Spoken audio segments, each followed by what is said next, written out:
ಏನ್ ಆಶ್ಚರ್ಯ! ಅಲ್ವಾ ಒಮ್ಮೆಲೆ ಬೆರಗಾಗಿ ಹೋದೆ. ಏನು ಚಂದ ಏನ್ ಚಂದ ಏನ್ ಚಂದ ಏನು ಚಂದ. ಇನ್ನೂ ಸಹ ನೋಡಿದವ ನಾನೆಲ್ಲ 14 ಲೋಕವನ್ನು ತಿರುಗಿದ್ದೇನೆ. ಆದ್ರೆ ಇಂತಹ ಚಲುವೆಯನ್ನು ನಾನು ನೋಡಿದವ ಅಲ್ಲ ಅಂತಾನೆ. ಇರೋ ಮನಸ್ಸಿನಲ್ಲಿ ಆಸೆಯನ್ನು ಹುಡ್ತಾ ಉಂಟು. ಮೊದಲ ಪರಿಚಯಗಳು ಹೋಗಬೇಡ. ಏನು ನೋಡ್ತೇನೆ.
ಬರುವುದಕ್ಕೆ ಅಸಾಧ್ಯ.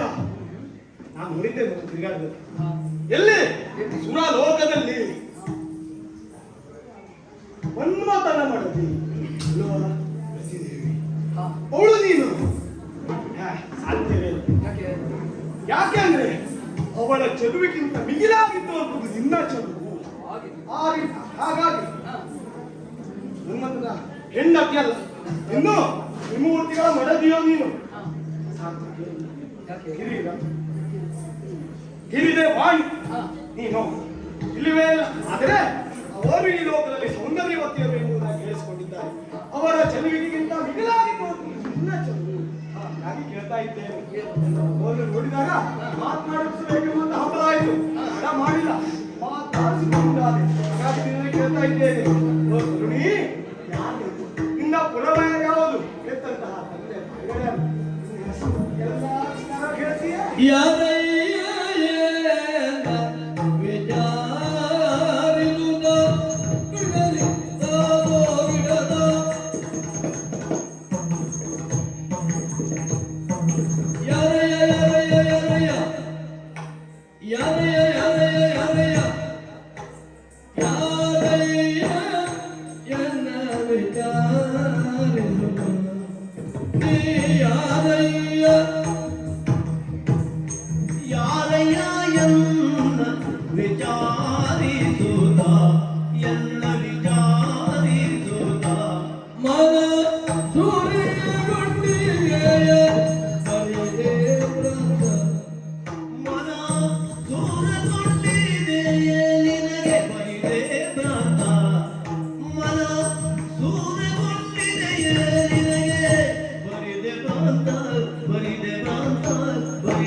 ನಿನಗೆ ಸರಿಯಿಲ್ಲ, ಸರಿಯಿಲ್ಲ, ಸರಿಯಲ್ಲ, ಸರಿಯಲ್ಲ ನಿನಗೆ ಯಾವ ಪುರವಯ್ಯ ನಿನ್ನ ಬೆದರಿಯೇ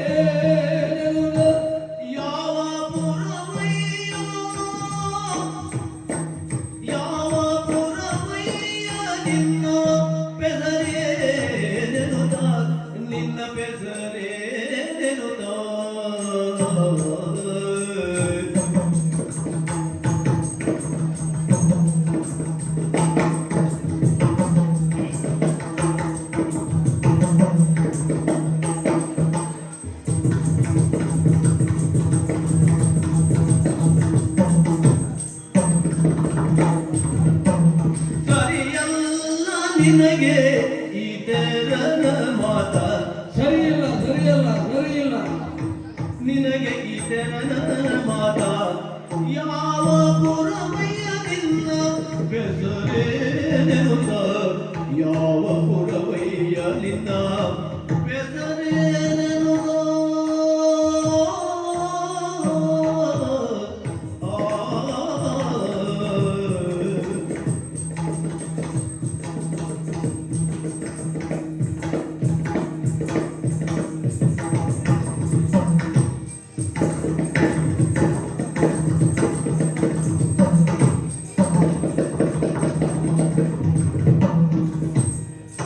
ಯಾರಯ್ಯ ಯಾರಯ್ಯ ಯಾರಯ್ಯ ಯಾರಯ್ಯ ಎನ್ನ ವಿಚಾರಿಸುತ್ತ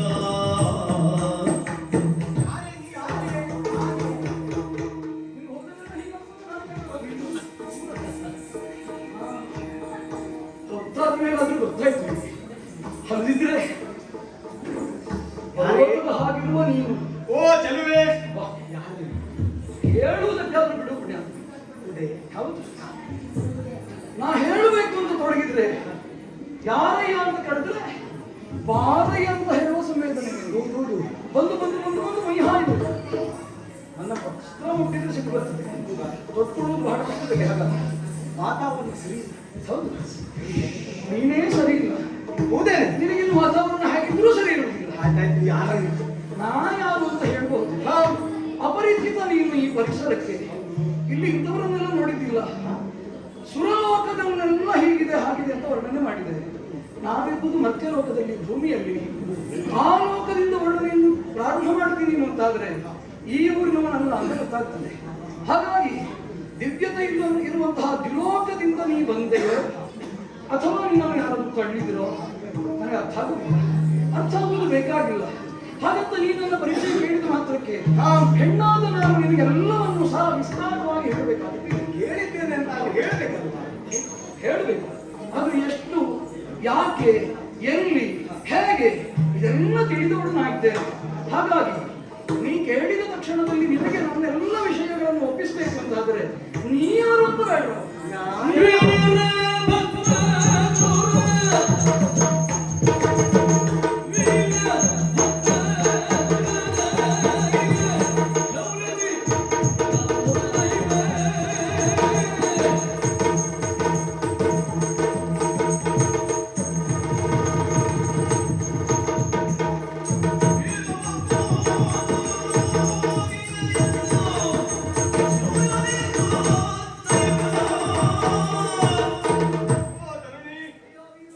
ನನ್ನನ್ನು ನೋಡಿದ ಕ್ಷಣ ರುಚಿಯನ್ನು ಕೇಳಬೇಕು.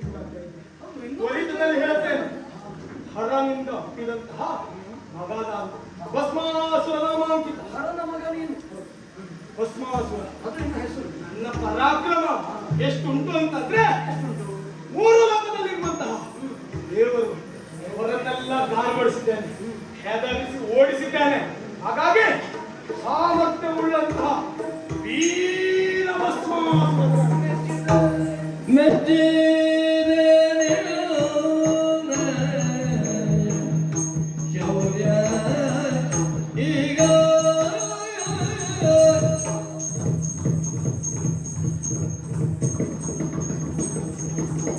ಮೆಚ್ಚಿದೆ ಮೆಚ್ಚಿದೆ ಮೆಚ್ಚಿದೆ ಮೆಚ್ಚಿದೆ ಮೆಚ್ಚಿದೆ ಮೆಚ್ಚಿದೆ ಮೆಚ್ಚಿದೆ ನಿನ್ನಯ ಶೌರ್ಯಗೀಗ ನಿನ್ನ ಶೌರ್ಯಗೀಗ ಮೆಚ್ಚಿದೆ ನಿನ್ನಯ ಶೌರ್ಯಗೀಗ ನಿನ್ನ ಶೌರ್ಯಗೀಗ ಮನದ ಇಚ್ಛೆ ಅದೇನೆಂದು ಬೇಗ ಮನದ ಇಚ್ಛೆ ಅದೇನೆಂದು ಬೇಡೋ ಬೇಗ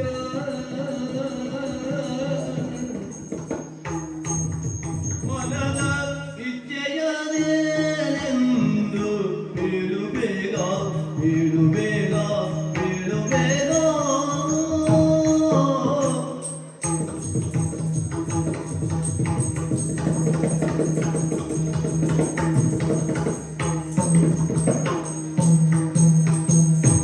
ಹುಚ್ಚರನ್ನದಿ ಕುಣಿದಾಡದೀಗ ಹುಚ್ಚ ಏ ಹುಚ್ಚ ಹುಚ್ಚರನ್ನಾದಿ ಕುಣಿದಾಡದೀಗ ನಲಿದಾಡದೀಗ ಕಾರ್ಯ ಉಚ್ಚರಿದಯ್ಯ ಬಲುದಾಗದೀಗ ಕಾರ್ಯ ಉಚ್ಚರಿದಯ್ಯ ಬಲುದಾಗದೀಗ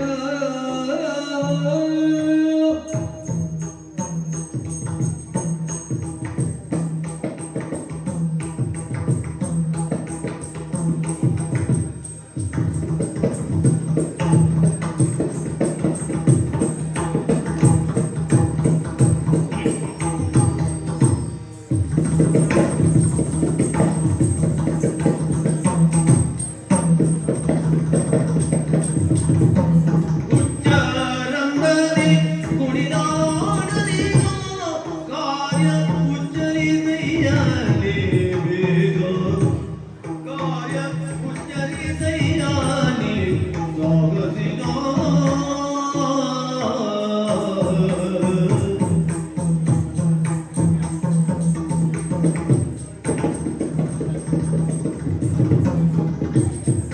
ಮೆಚ್ಚಿದೆ ಮೆಚ್ಚಿದೆ ಮೆಚ್ಚಿದೆ ಮೆಚ್ಚಿದೆ ನಿನ್ನಯ ಶೌರ್ಯ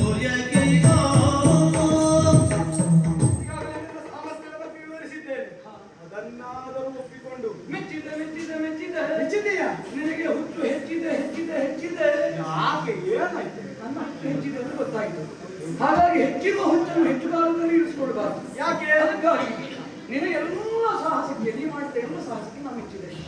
ನಿನ್ನ ಮನದಲ್ಲಿ ಏನೋ ಇಚ್ಛೆ ಇದೆ ಅಂತ ಗೊತ್ತು ಹಚ್ಚಿದೆ. ಹಾ, ಆ ಹುಚ್ಚು ಹೆಚ್ಚುವ ಮುನ್ನ ನೀ ಅದನ್ನು ನಮ್ಮವರಿಗೆ ಹಚ್ಚಿದೆ ಅಂತಾದ್ರೆ ನಾನು ನಿನಗೇನಾದ್ರೂ ಹಚ್ಚಬಹುದಾ ಅಂತ ಯೋಚನೆ ಮಾಡಬಹುದು.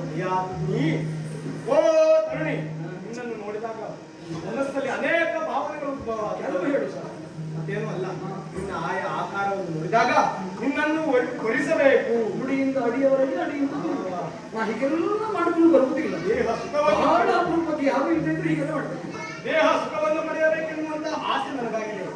ಹಾಗಾಗಿ ಸ್ವಲ್ಪ ಹೆಚ್ಚಾಯ್ತು, ಮುಚ್ಚು ಹೆಚ್ಚಾಯ್ತು. ಜಾಣಜಿರೋ ಮಣಿಪ ಮೋಗಿನಿ ಮೋಗಿನಿ ಮೋಗಿನಿ ಜಾಣಜಿರೋ ಮಣಿಪ ಮೋಗಿನಿ ಮೋಗಿನಿ ಮೋಗಿನಿ ಜಾಣಜಿರೋ ಮಣಿಪ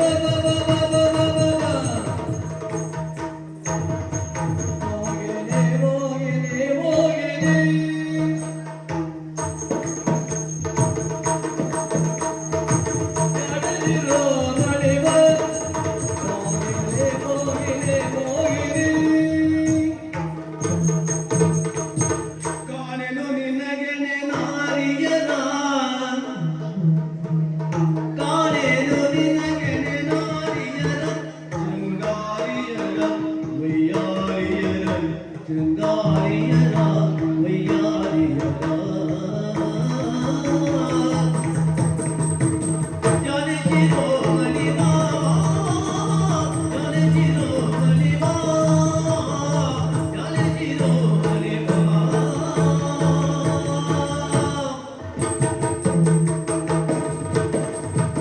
ನಾಳೆ ಶಿರೋಮಣಿ ಉತ್ತಮ, ನನಗೆ ಬೇಕಾಗಿರುವಂತಹ ದೇಹ ಸುಖವನ್ನ ನಾ ಯಾವ ಅಂತಲೇ ಗೊತ್ತಾಗುದು ಬೇಡ ನನಗೆ. ನೀ ಹೇಳಲ್ಲ. ನೀ ಮತ್ತೆ ಕೇಳಿ ಮಾತಾಡ್ತೀನಿ. ಪ್ರಸಂಗದಲ್ಲಿ ಅದಕ್ಕೆ ಅದ್ಭುತಕ್ಕೆ ನಾನು ಬಂದಿದ್ದೆ. ಯಾರು ಸೇರಬೇಕಾದ ನೀನು ಬೀರ ಭಸ್ಮಾಸುರ. ಹೌದು, ನಾ ಏನು ಕಮ್ಮಿ ಇಲ್ಲ ಗೊತ್ತಾಯ್ತು. ಬೇಡ ದುಡ್ಡಿತ್ತು ನೋಡ್ಲೇ ನೀನು ಕಣ್ಗಾಣುವುದಿಲ್ಲ ಅಂತ ಗೊತ್ತಾಯ್ತು ನನಗೆ. ನನ್ನಂಥವನು ಕಂಡ್ರೆ ಕಣ್ಣು ಕಾಣುವುದಿಲ್ಲ ನಿಮಗೆ. ಮಿಕ್ಕಿದೆಲ್ಲ ಕಣ್ಣು ಕಾಣಿಸ್ತದೆ ಅಲ್ವೋ? ಅದು ಅದು ನಾನು ಭಸ್ಮಾಸುರ. ನೀ ಮಾತಾಡಿಲ್ಲ, ಅದು ನಾ ಯಾರು? ನೀ ಹೇಳ್ಬೇಕು. ನಾವು ಭಸ್ಮಾಸುರ ಹೇಗಾಗಲಿಕ್ಕಾಗ್ತದೆ? ಅವಸರದಲ್ಲಿ ಹುಟ್ಟಿದವ ಇರಬೇಕು. ಪರಿಸರ ಸ್ಥಿತಿಯಿಂದ ಬರ್ತದೆ. ಅವಕಾಶ ಸಿಕ್ಕಿದಾಗ ಹೆಣ್ಮಕ್ಳು ಚೆನ್ನಾಗಿ ಬೈತಾರೆ, ನೆನಪಿರುವುದು ಅನುಭವದ ಮಾತು. ಹಾಗಾಗಿ ಬಯಸಿಕೊಳ್ಳುವ ಮೊದಲು ಸುಮ್ಮನೆ ಇರಬೇಕು. ನಾನು ಭಸ್ಮಾಸುರ ಅಂತ ಇನ್ನೊಂದು ಕರೆದು ಭಸ್ಮಾಸುರ ನಾನು. ಭಸ್ಮಾಸುರ ನಾ ಅಲ್ಲ, ನಾನು ಈ ಜಗತ್ತಿನಲ್ಲಿ ಮೋಹಕವಾದಂತಹ ರೂಪದ ಚಿಲುಮೆಯನ್ನು ಹೊಂದಿರುವುದರಿಂದ ಮೋಹಿನಿ, ಜಗನ್ಮೋಹಿನಿ, ಮನಮೋಹಿನಿ ಹಾಗೆಲ್ಲ ನನ್ನನ್ನು ಕರೀತಾರೆ. ಈಗ ನಿನ್ನನ್ನು ನೋಡಿದ್ರೆ ನಿಂತಲ್ಲಿ ನಿಲ್ಲಲಿಕ್ಕಾಗುವುದಿಲ್ಲ. ಹಾಗೆಲ್ಲ ನೋಡುವಾಗ ನನಗೂ ಏನು ಅರ್ಥ ಆಯ್ತು. ಏನು ನಾನೇ ಹೇಳ ವೀರ ಗೆಳೆಯನ ಅರಿತೇನು ಮನದಿಲ್ಲ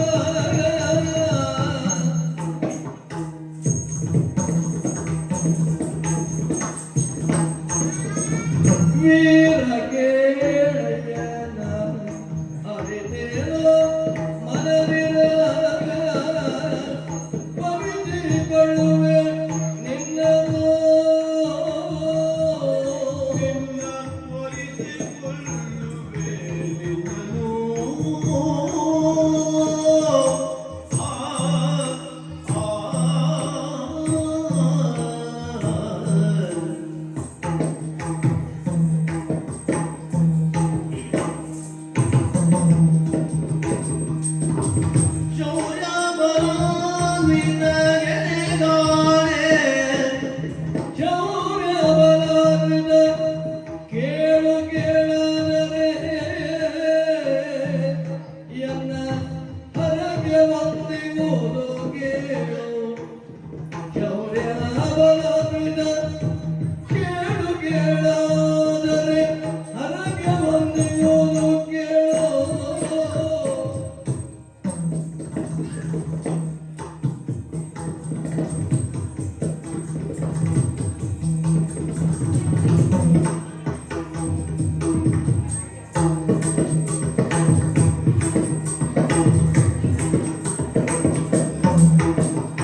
ನೀನಾಗಬಹುದೇ ನನ್ನನ್ನಲ್ವ ಅಂತ ನಾ ಯೋಚಿಸಿ ತಿಳಿಯಬಲ್ಲ. ಆಯ್ತಾ ಇದ್ದೇನೆ.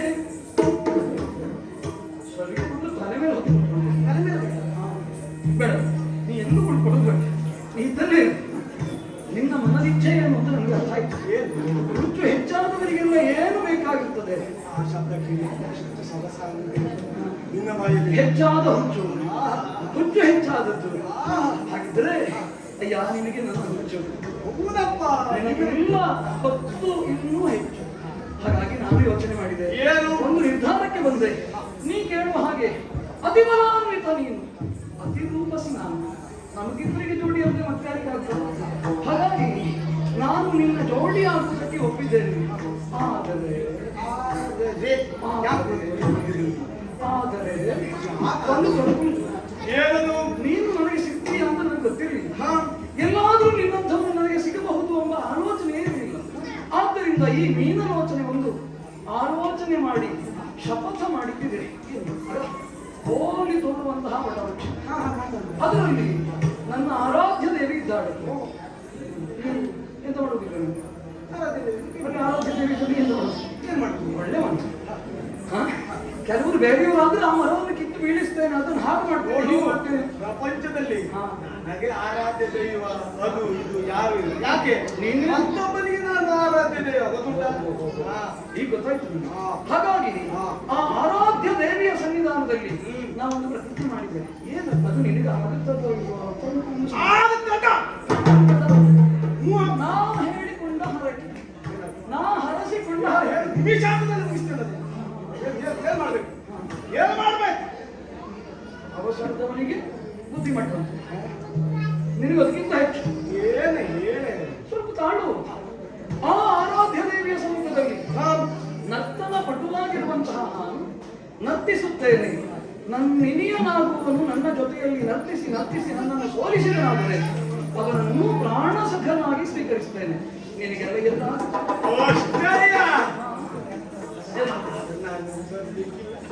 ಅಲ್ವಾ? ಹಾಗಾಗಿ ಹೇಳಲೋ ಬೇಡ ಅಂತ ಕನಿಕರ ಆಯ್ತು ನನಗೆ. ಈಗ ನಾಟ್ಯವೇ ಬರೆದಿದ್ದವರಲ್ಲಿ ನೀನು ನರ್ತನ ಮಾಡು, ನನ್ನನ್ನು ಸೋಲಿಸು, ನಾಟ್ಯ ನಿಪುಣೆ ನಾ ಇದ್ದೇನೆ. ನೋಡು, ನಿನಗೆ ನನ್ನ ಮೇಲೆ ಮನಸ್ಸು, ನನಗೂ ನಿನ್ನ ಮೇಲೆ ಮನಸ್ಸು. ಹಾಗಾಗಿ ಅದ್ರ ಮನಸ್ಸಿನಿಂದ ಕಳಿಸ್ಕೊಡ್ಬೇಕು. ಏನು ನಾ ಕಳಿಸ್ಕೊಡ್ಬೇಕು? ಇದು ಎದುರು ಬರುವುದಿಲ್ಲ ನಿನಗೆ. ಹೇಳಿಕೊಂಡು ಬರ್ತದೆ. ಮತ್ತೆಂಥದ್ದು ಹೇಳಿದೆ? ನಟಶೇಖರನ ಮಗ, ಅವನ ಮಗ ಅವನೇ ಅಂತ ಹೇಳ್ದ. ನಿನಗೆ ಶೇಖರನ ನನಗೆ ಬರ್ತದೆ. ಹೌದಾ? ಹಾಗಿದ್ರೆ ನನ್ನ ಜೊತೆ ನಾಟ್ಯ ಸ್ಪರ್ಧೆಗೆ ನೀ ಸಿದ್ಧನಿದ್ದೇನೆ. ಬದ್ಧನಿದ್ದಿ. ಸೋತ್ರೆ ನಿನಗೆ ನಾ ಸಿಕ್ಕುವುದಿಲ್ಲ, ಸಿಗದಿದ್ರೆ ತಕ್ಕುವುದಿಲ್ಲ. ನಾನು ನಿನಗೆ ಸೋತಿನಾದರೆ ನಿನ್ನನ್ನು ಬಿಟ್ಟು ತರುವುದಿಲ್ಲ. ಒಪ್ಪಿಗೆ? ನೋಡೇ ಬಿಡೋಣ. ಒಪ್ಪಿಗೆ? ಹೌದಪ್ಪ, ಒಪ್ಪಿಗೆ. ನೋಡಿ ಅಂತ ಬಿಡುತ್ತೀನಿ. ಎಂತ ಬಿಡು?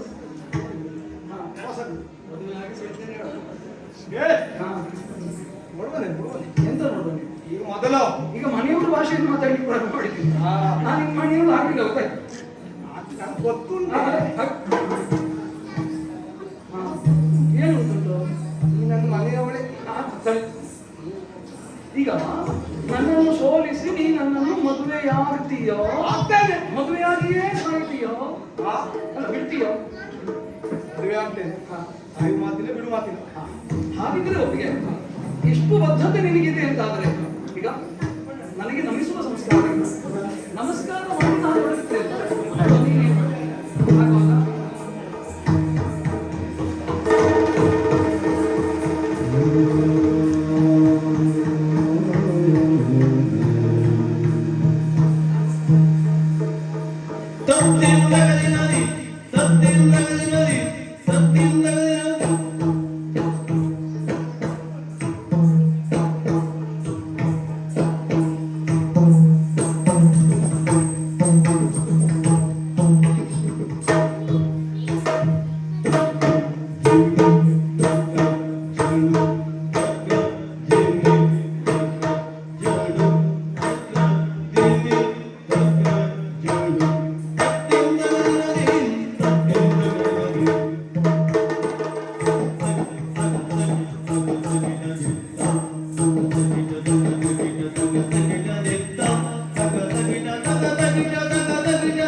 ಶಿಷ್ಟ ಶಕ್ತಿಯನ್ನು ದಮನ ಮಾಡುವುದಕ್ಕೆ ಬೇಕಾಗಿ ತಮ್ಮ ಶಕ್ತಿಯ ದುರ್ವಿನಿಯೋಗ ಮಾಡುತ್ತರೋ ಅವರು ಪಡೆದಂತಹ ಶಕ್ತಿಯನ್ನೇ ಅವರಿಗೆ ಶಕ್ತ್ಯಾಯುಧವಾಗಿ ಪ್ರಯೋಗಿಸುವಂತಹ ತತ್ವವನ್ನು ದೇವತೆಗಳು ಅಂಗೀಕರಿಸಿದ್ದಾರೆ.